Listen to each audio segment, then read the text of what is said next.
My channel মা মামুনি কিচেনে তোমাদের সবাইকে স্বাগত। দেখো আজকে আমি আরেকটি নতুন রেসিপি নিয়ে চলে এসেছি। আজকে আমি করেছি কচু মোচা, চিংড়ি মাছ দিয়ে করেছি। অসাধারণ একটা রেসিপি, গরম ভাতের সাথে খেতে অসাধারণ লাগে।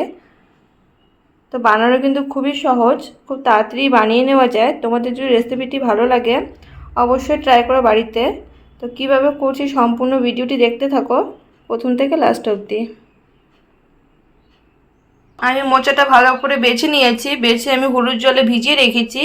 এখন মোচাটা আমি সেদ্ধ করে নেব, সেজন্য আমি প্রেসারে মোচাটা দিয়ে দেব। মোচাটা প্রেসারে দিয়ে দিচ্ছি। হলুদ জলে ভিজিয়ে রাখলে মোচা কালো হয় না।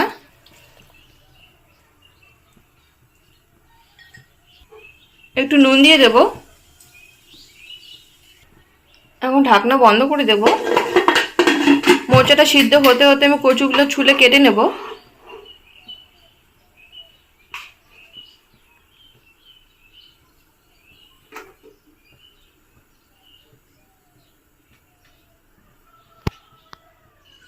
কচু মোচা রান্না করার জন্য দেখো আমি কচুগুলো ভালো করে ছুলে নিয়েছি, ছুলে ধুয়ে রেখেছি। আর নিয়ে নিয়েছি চিংড়ি মাছ। আর মোচাটা এখানে সেদ্ধ করে আমি জলটা ঝরিয়ে নিয়েছি। কড়াইতে পরিমাণ মতো আমি সর্ষের তেল দিয়ে দেব।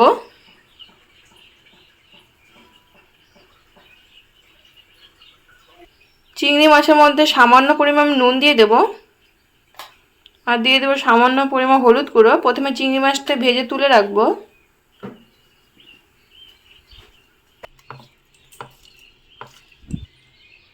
দিয়ে দেবো এখন কড়াইয়ের মধ্যে।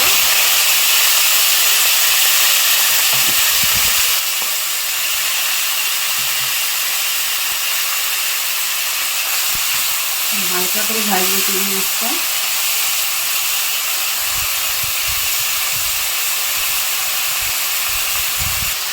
হালকা করে চিংড়ি মাছগুলো ভাজা হয়ে গেছে, এখন তুলে নেব।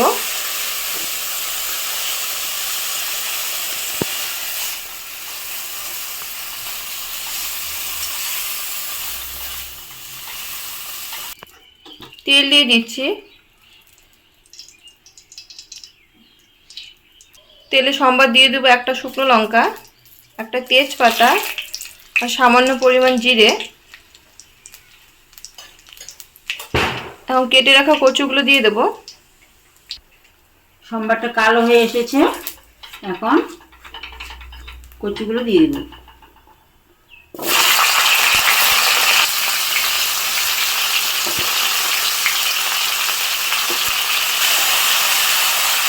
কচু মোচা খেতে দারুণ লাগে, এটা দিয়ে এক থালা ভাত খেয়ে নেওয়া যাবে। তোমাদের যদি ভালো লাগে বাড়িতে অবশ্যই ট্রাই করো রেসিপিটি। অল্প নুন দিয়ে দেবো আর দিয়ে দেবো একটু হলুদ গুঁড়ো।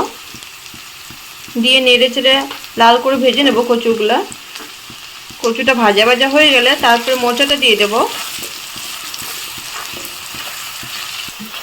দেখো কচুটা লাল করে ভাজা হয়ে গেছে, এখন দিয়ে দেবো রসুন বাটা।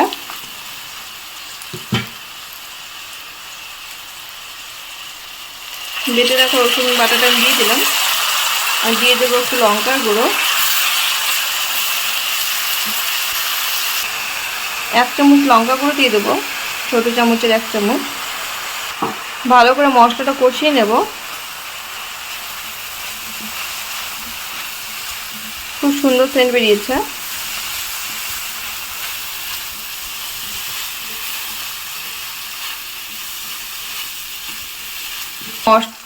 দেখো মশলাটা ভালো করে কষানো হয়ে গেছে।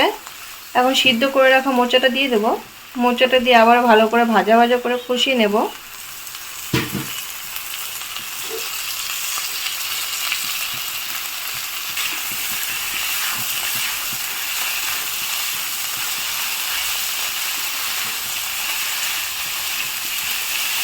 দেখো মোচাটা ভালো করে ভাজা ভাজা হয়ে গেছে, এখন কাঁচা পাকা লঙ্কা দিয়ে দেবো। এখন ঝোল দিয়ে দেবো সামান্য পরিমাণ জল দিয়ে দিয়েছি। জলটা দিয়ে ভালো করে কষাবো, তাহলে কচুটা আর একটু সেদ্ধ হবে। দেখো জলটা ভালো করে শুকিয়ে গিয়েছে আর কচুগুলো সেদ্ধ হয়ে গেছে। এখন একটু ঝোল দিয়ে দেবো।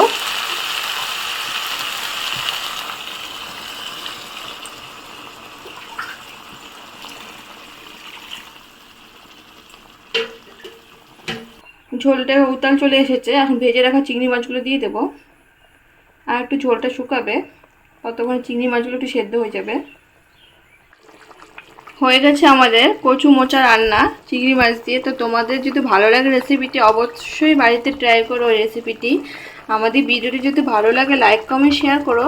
আমাদের চ্যানেলে যদি নতুন থাকো তাহলে অবশ্যই সাবস্ক্রাইব করে দিও। কাল একটি নতুন রেসিপি নিয়ে আসবো। আজকের মধ্যে এখানেই বিদায় নিচ্ছি।